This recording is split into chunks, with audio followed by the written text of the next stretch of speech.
Hello, it's me, Mocap, and welcome to the internet. You heard it right, no bullshit, we're jumping right in to Mortal Kombat 1990 whenever it came out.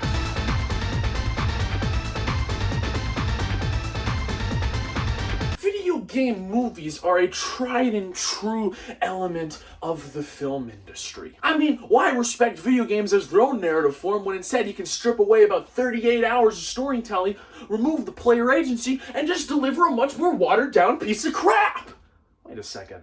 Like I'm saying right now, video game movies rarely work, except for exceptions like Angry Birds 2 and Sonic for some fucking reason. You know, a big reason for these movies not working is when you turn a video game into a movie, you remove the player agency. One of the best parts about a video game is you're playing it. You at home, when you play a video game, you get to play. You're Alloy, you're Mario, you're Chester the Cheetah, you're Cool Spot, you're in the game, you're making the decisions. That adds such a great element of immersion, like in Cool Spot. This creates a different level of attachment to the game because your memories are directly tied to your own action. You did that. You jumped on that Goomba because you wanted to. You decided Mario was a war criminal. And you know, movies, it's just not enough time to tell the story of video games. I mean, some video games, yeah, sure, it's Pac-Man. The story's being, Boo wants to eat, there's some ghosts, he also has a wife who's gonna eat somewhere else. But then there are games like Elden Ring, which take so many hours, some people are still playing it, like my friend Kyle. Here, let's give him a call. Hey, it's me, Ryan. Yep, it's me. Not Ryan in a different shirt for a joke that will pay off later. Cool, so how long have you been playing Elden Ring? About 90 hours? 90 days. 90 days? And also, a lot of the times you've got your upper middle management micromanaging motherfuckers putting their hands in the pie because they think they know what the fans want. They know what the public wants. It's aspects like this that lead these movies to have such low Rotten Tomatoes scores that it's not even a question whether they're bad or not. The question instead becomes, what kind of bad are they? Because really bad falls into two camps. You got your first kind of bad being the so bad it's actually bad. Your Hallows, your Assassin's Creds, and your Residential Evils 1 through 12. But then you have the second set of bad, which is so bad it's good. You know, your Mortal Kombat 2021s, your Mortal Kombat Annihilations, and your topic of today's video, Mortal Kombat, original Mortal Kombat movie from the 90s. That one.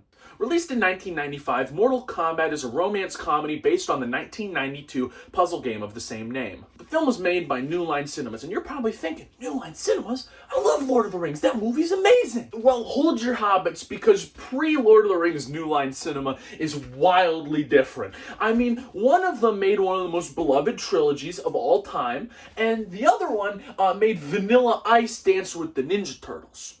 Needless to say, New Line Cinema hasn't always been known for its quality. Which makes 1995's Mortal Kombat a cliche radical mess from the 90s that has cemented itself in the upper echelon of so bad it's good movies. I mean, this is a film so iconic that they straight up just put the actors from it in the new Mortal Kombat games as optional DLC skins. Actually, for Shang Tsung, he's so iconic that he is just the baseline Shang Tsung in Mortal Kombat 11. They got the actor back, they put him in the little makeup dots, and he's in the game! So with much delight, let me take you through Mortal Kombat. I already did the stroking of video. This movie starts with 10 minutes of just absolute breakneck-paced character introductions. In this short span of time, we meet all of your Mortal Kombat mainstays. I mean, we got Luke Kang, who's having a nightmare about Shang Tsung killing his brother. We have the wildly shot scene of Sonya and Jax chasing Kano through a seedy underworld nightclub. You know, Kano, of course, he's in cahoots with Shang Tsung. All our villains are teaming up already. And then, of course, the star, Johnny Cage, who is working on the set of his newest film, which he hopes will revive his failing career because people just don't think he's doing real martial arts. Just like how my dad still doesn't really believe Dude Perfect is doing their own trick shot. Time for a fun fact. The man in this scene who's directing the film, it was originally supposed to be played by Steven Spielberg, director of The Duel and some other garbage. But due to scheduling conflicts, they weren't able to get Spielberg in, so instead, they somehow just found a man that looks exactly like him, so much so that the first time you watch this movie, you kind of sit there and go, is that Spielberg? Fun fact, another fun fact, a similar cameo was used at the start of this YouTube video with Kyle Jackson. Now, only one fun fact at a time. Get out of here. And then, after all these character introductions, we are introduced to Christopher Lambert as this movie's portrayal of Raiden. And oh my god, I love it so much. I mean, Christopher Lambert, can I call him Chris? His portrayal of Raiden, it has that sense that he is like an all-knowing, all-powerful god, but he is also such a fucking goofball. So now, at this point in the movie, we've met all our main characters, and they all have a reason to go to the Mortal Kombat tournament, whether it be revenge, or being Johnny Cage. All our characters are together, except Jax. He's staying on Earth, but don't worry, we got another super popular African-American Mortal Kombat character. That's right, I'm talking about Art Lean, baby! You all love Art Lean, he's your favorite Mortal Kombat character. He was in, let me check, none of the games! I really don't understand the decision here to remove Jax from the movie and introduce a completely new character. I mean, Art does die, but in the way he dies, you could have simply rewritten it that he just gets his arms ripped off, and then you have a perfect setup to give Jax his cool metal arms. So everyone gets on the boat, ready to go to the Mortal Kombat tournament, and on this boat, Shang Tsung introduces the main trio to Scorpion and Sub-Zero, and my god, did they get the looks on point. You know, a lot of video game movies, they tend to shy away from staying true to the source material, you know, kind of thinking, well, that's a bit too silly. We gotta make it modern and cool. We gotta give Sonic real human legs. So it's great to see that this movie absolutely stuck to the video games. You got the cool, brightly colored yellow and blue geese. You got Sub-Zero with his trademark ice powers, and Scorpion with his iconic, what the fuck is that? Why is the spear alive? Why is it CGI? It's the 90s! You know CGI wasn't ready yet! I mean, that's a great segue to talk about the effects in this movie. It is peak 90s in here. I mean, you had just absolutely wild lightning effects, crazy chroma keyed skies, and just the worst green screen you've ever seen amongst some absolutely wild CGI creatures. And a good handful of sets that clearly just look like they're on a soundstage. Speaking of which, our heroes are on their very real boat on the very real ocean, heading to the island from Survivor for the Mortal Kombat tournament. Sadly, the tournament is not hosted by Jeff Probst, and as the smaller boats arrive, we get some fun jokes with Johnny Cage and all his luggage. Even if he is this kind of classic Hollywood diva trope, I still think Johnny Cage works as an excellent viewer insert POV character. I mean, he has no clue about all the magical elements to this world, so as he's learning, so is the viewer. So you kind of align yourself with him. And he's also a really cool character, which makes it even more fun to feel like you relate to him. Luggage in tow, up the Kung Fu Panda 1,000,000 stairs they go, and they reach the main temple, where we are introduced to two more classic Mortal Kombat characters. First up is Princess Katana, who is introduced as this kind of mysterious potential ally. And then second is Reptile. That's a picture of Gex. Sorry, Reptile. That's Reptile, not a human man, but a terrifying CGI abomination. I told you there were CGI creatures earlier, remember that? Absolutely wild CGI creatures. Okay, I did just dog on the effects in a flashback, but I have to say, the sets in this movie, super fun. A lot of the sets do look like you're just on a movie set, but you get a lot of like crazy cool statues, like this beautiful art of these towering temples and the aforementioned like 1,000 steps just really create this mystical world that the tournament is being held in. And I think it shows that there were clearly people putting effort into this movie, at least on the artistic side. I mean, this banquet hall is awesome, and in this banquet hall, we get to hear rumors of Goro, and you're probably thinking at this moment, that cunt has 4 arms. What is that gonna look like? Dinner is interrupted for a little tournament. They push the tables aside, guy does a little dance, and then Sub-Zero just immediately kills him. Also, a fun thing about this movie is everyone speaks in the one-liners that characters say at the beginning of Mortal Kombat matches, which some would say that's lazy writing, but I say, that's accuracy. So after dinner, the main 3 characters do some snooping around to figure out just what the heck is going on in this Mortal Kombat. And it is then we are introduced, oh my god, I'm saying introduced so much, how many characters are in this fucking movie. Anyway, here's Kano again, just being the most Australian bloke there is. And Goro! Whoa, what a marvel. I mean, does it look amazing? Not really. But the fact that they made this giant crazy puppet in a movie with CGI like this, it's just mind-blowing.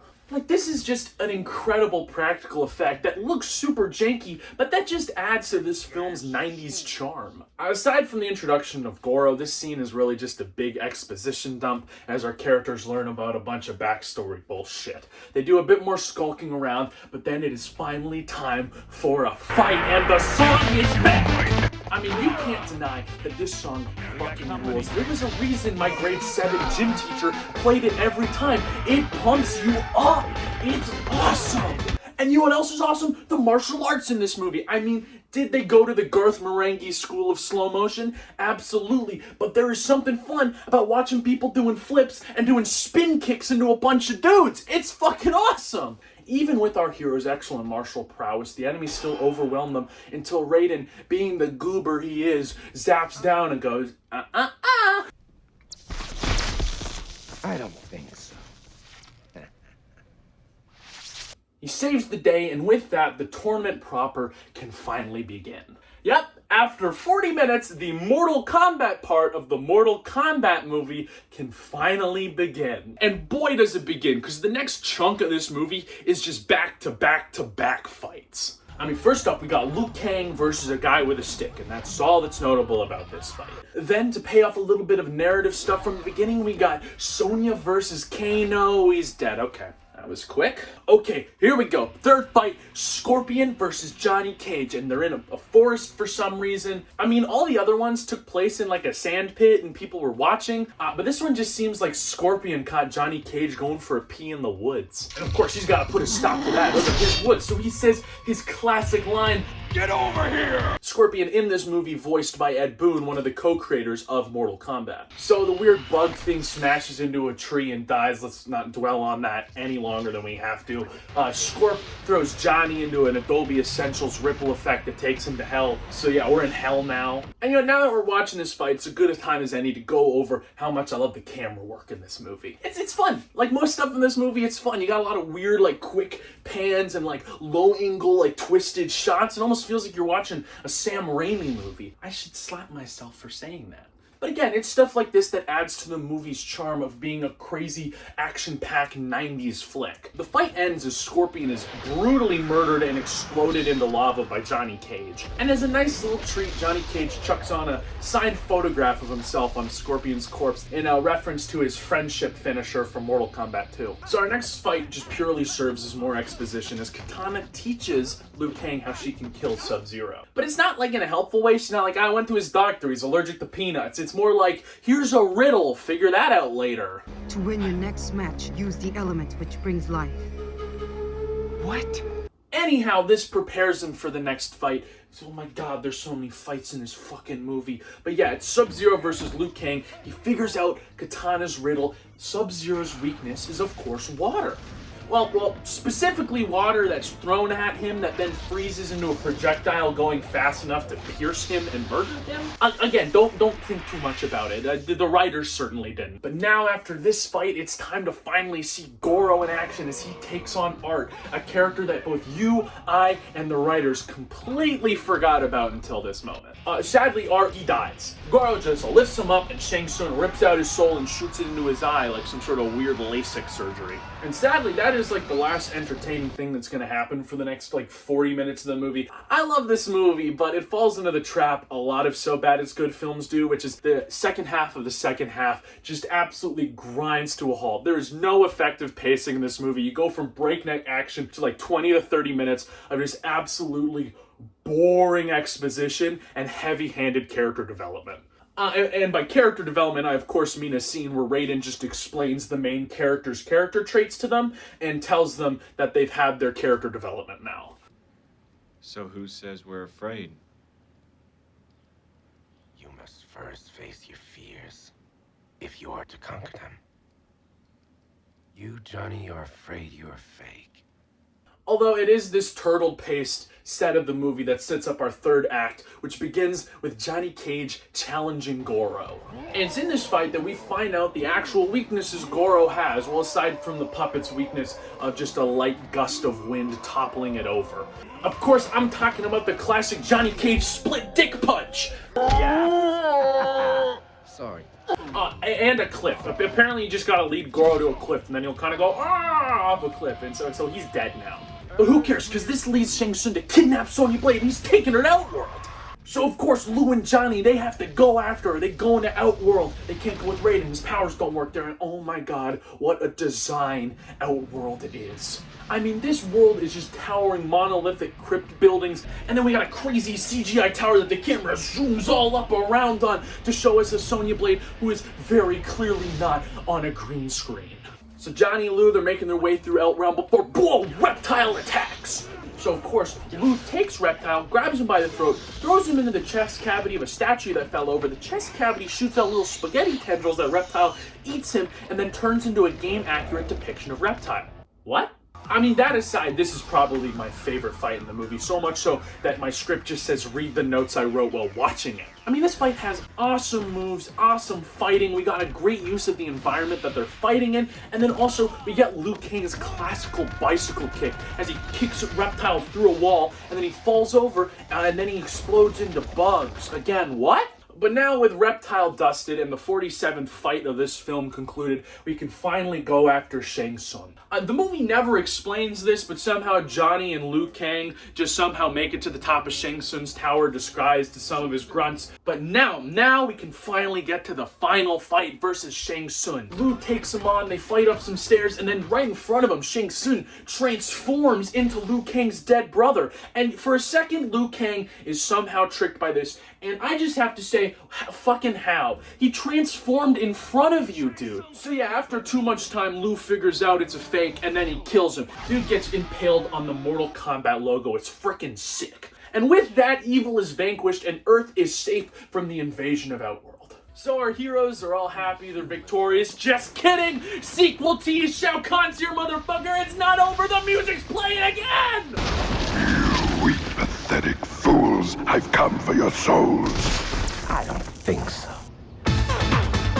This movie has 10 minutes of credits! And that's Mortal Kombat.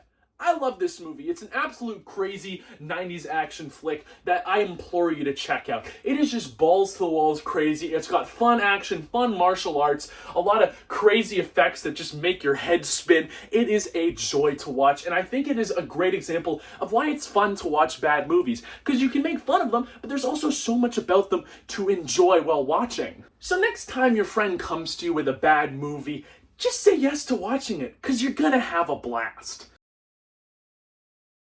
This video is brought to you by the woman at EB Games who convinced my mother to get Mortal Kombat 10 when I was only 12 years old. Thank you so much for watching this video. Like, comment, subscribe, tell your friends, tell your dad, tell your dog. Hope you're having a good time, everyone. It's summertime. Hope you guys have fun on the internet, and I'll see you next time. How do I get out of here? Watch me do a high kick. Ow! Oh, my knees. Oh, fuck. That really hurt. I slipped on the mat that protects my floor from my chair.